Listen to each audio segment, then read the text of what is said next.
Yo soy Florencia Ibáñez y yo voy a analizar el problema antropológico en Helen a partir del material de la unidad 1 que vimos. Primero, algo importante es que Helen no entiende la antropología como el estudio del ser humano desde un solo punto de vista, es decir, no alcanza con explicarlo solo desde la biología o solo desde la cultura. El problema aparece justamente porque el ser humano es complejo y tiene ambas dimensiones al mismo tiempo, y no pueden separarse tan fácil. Por un lado, existe una antropología física, que estudia el cuerpo humano desde la biología, la anatomía o la genética. Esta intenta explicar al ser humano como un organismo más dentro de la naturaleza, comparándolo con otras especies. Y por otro lado, una antropología cultural o social, que se enfoca en las costumbres, las formas de vida, los valores y las distintas culturas que existen. Entonces, desde el inicio, aparece una dificultad importante. El ser humano no puede reducirse ni a lo biológico ni a lo cultural, porque si hacemos eso, dejamos afuera una parte fundamental. A partir de eso, Helen lo que plantea es que la antropología filosófica intenta unir estas dos dimensiones y responder de forma más completa qué es el hombre. Para mí, ahí está el centro del problema. Cómo construir una idea del ser humano que incluya tanto su base biológica como su vida cultural, sin separarlas ni simplificarlas. Después, Helen hace un recorrido histórico para mostrar cómo se fue pensando al ser humano en distintas épocas. Durante mucho tiempo, la idea del hombre estuvo muy ligada a la religión. Se lo entendía como una creación de Dios, formado por cuerpo y alma. Pero este tipo de explicaciones no era científica, sino basada en la fe. Entonces no alcanzaba para responder de manera racional qué es el hombre. Más adelante, con René Descartes, la filosofía empieza a separarse de la teología. Aparece la idea del ser humano como una especie de máquina, pero no con un alma o mente que piensa. Esto es lo que se lo llama dualismo, porque divide al ser humano en dos partes, cuerpo y mente. Sin embargo, Helen dice que esto tampoco resuelve el problema, porque sigue separando algo que en realidad funciona de manera unida. También lo menciona a Max Scherler, que compara al ser humano con los animales. Scherler dice que muchas capacidades que creemos exclusivamente humanas, como la inteligencia, la memoria o incluso ciertas formas de aprendizaje, también están presentes en los animales, aunque en menor grado. Entonces, la diferencia estaría en el espíritu, que le permite al ser humano tomar distancia de la realidad, reflexionar sobre sus actos y actuar de forma moral. Pero Helen también critica esta postura, porque, aunque es un avance, sigue manteniendo una división, ahora entre vida y espíritu. O sea, el problema del dualismo sigue sin resolverse del todo. Para Helen, estas formas de pensar no logran explicar al ser humano como una totalidad. Por eso, propone cambiar la forma de pensar al ser humano. En lugar de dividirlo en partes, propone entenderlo desde la acción. Para él, el ser humano es, ante todo, un ser activo. Esto significa que no se define solo por lo que es, sino por lo que lo hace en el mundo.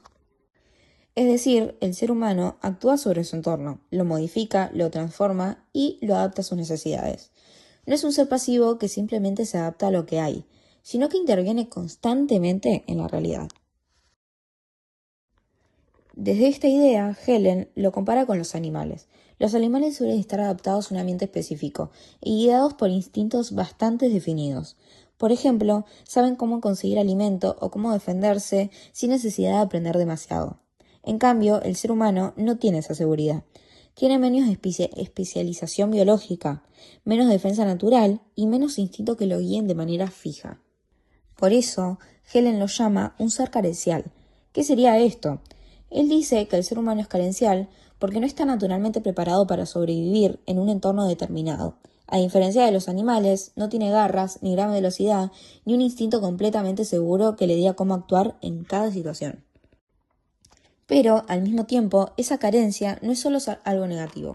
Justamente porque le falta esa adaptación natural, el ser humano necesita actuar. En lugar de adaptarse pasivamente, transforma la naturaleza. Crea herramientas, construye viviendas, organiza la vida social, desarrolla tecnología. En otras palabras, crea cultura. Entonces, la cultura no es algo secundario o agregado. No es que primero existe el ser humano y después hace esa cultura. La cultura forma parte de esa manera de existir. Es la respuesta a sus carencias biológicas. Gracias a la cultura, el ser humano puede sobrevivir y desarrollarse. Otro punto muy importante es la capacidad de aprendizaje. El ser humano tiene una gran plasticidad. Esto quiere decir que puede aprender muchas conductas diferentes según el entorno en el que viva. Esto se ve claramente en la infancia. Nacimos muy inmaduros, dependemos muchos de otros y tardamos bastante en poder valernos por nosotros mismos. Pero esa inmadurez no es un defecto, sino parte de nuestra forma de ser. Nos permite aprender, adaptarnos a distintos contextos y desarrollar capacidades muy variadas. Esto muestra que lo biológico y lo cultural están profundamente unidos.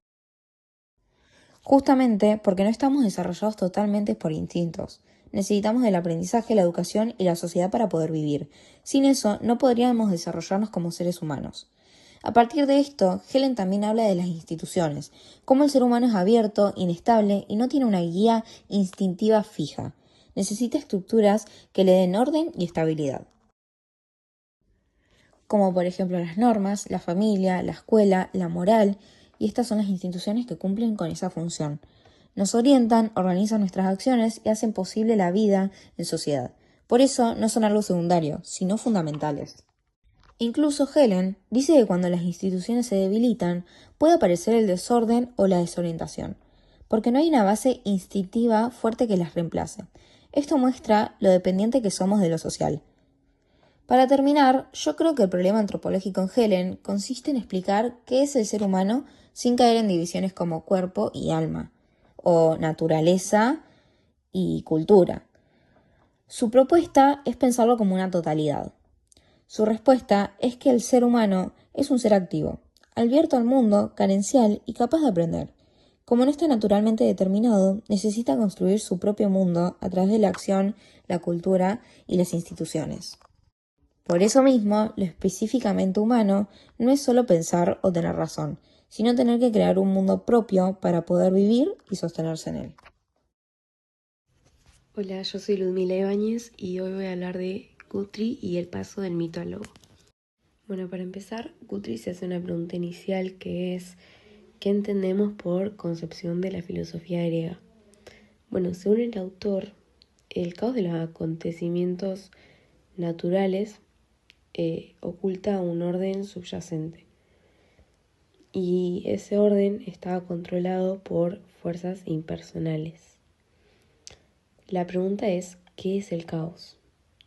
Bueno, para él, el caos es el pensamiento griego arcaico espacial y cuando hablamos de caos nos referimos a esos desastres naturales como, no sé, un trueno, un rayo, enfermedades, etcétera, bueno, de los que culpaban a los dioses. Bueno, para un hombre prefilosófico no había dificultad en buscar una explicación a las situaciones que presentaba la naturaleza. Y siempre que ocurría algún tipo de caos, no sé, por ejemplo, un trueno, no sé, tenía un significado con algún ser mitológico, como podría ser, no sé, el dios griego Zeus, que estaba enojado. Bueno, el autor recalca que el hombre es un ser impulsivo y emotivo y que actúa por sus deseos, como el amor, el odio, no sé, la venganza, los celos, y actúa por encima de la razón. Lo que lleva a replantearse, ¿no es normal que trate de explicar el mundo que lo rodea de la misma manera? Bueno, el hombre piensa por encima de él y de los sucesos naturales y lo justifica con que las fuerzas superiores son las encargadas de cualquier situación, por más de que no sea lógica. ¿Qué son las fuerzas superiores? Bueno, las fuerzas superiores son personas de apariencia parecida a la de ellos, pero con un poder subnormal. Y ellos llamaban a esas personas dioses.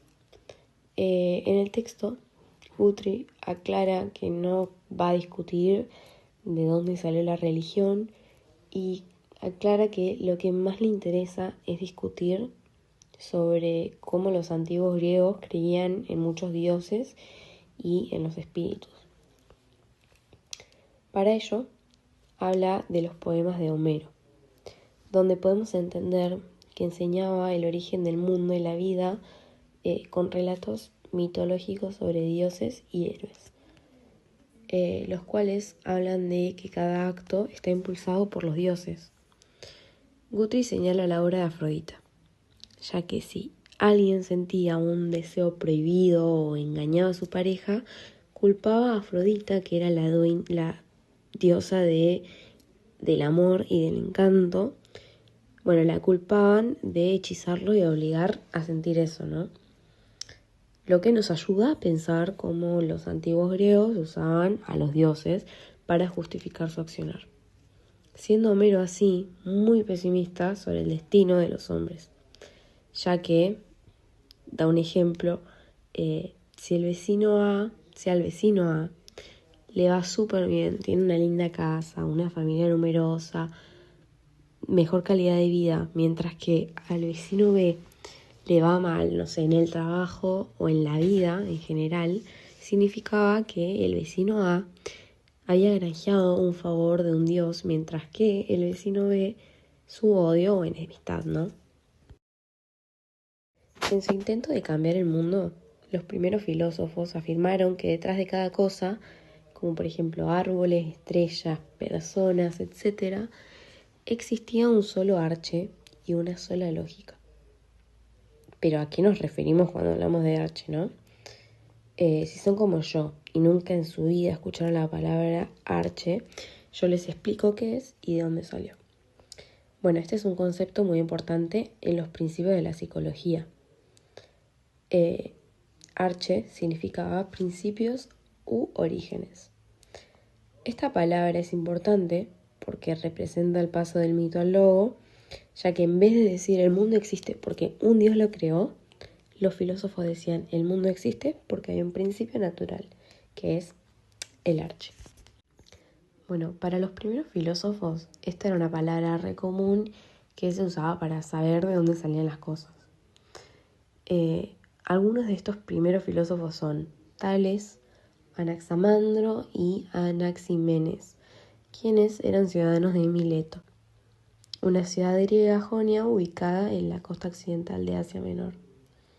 Mileto era conocida por su riqueza, basada en un centro comercial de materias primas y bienes manufacturados.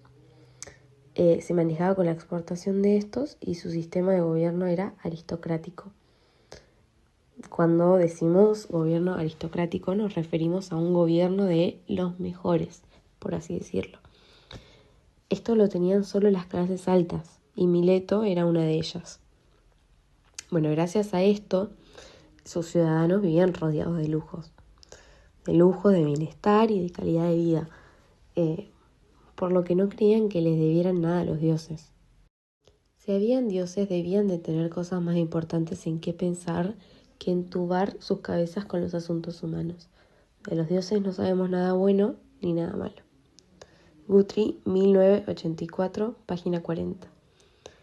Elegí esta cita porque siento que representa bien cuando dejaron de tener un pensamiento mitológico y empezaron a tener uno racional.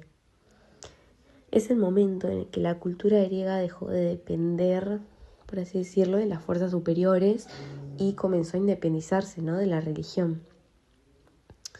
Esto representó Minermo en una poesía.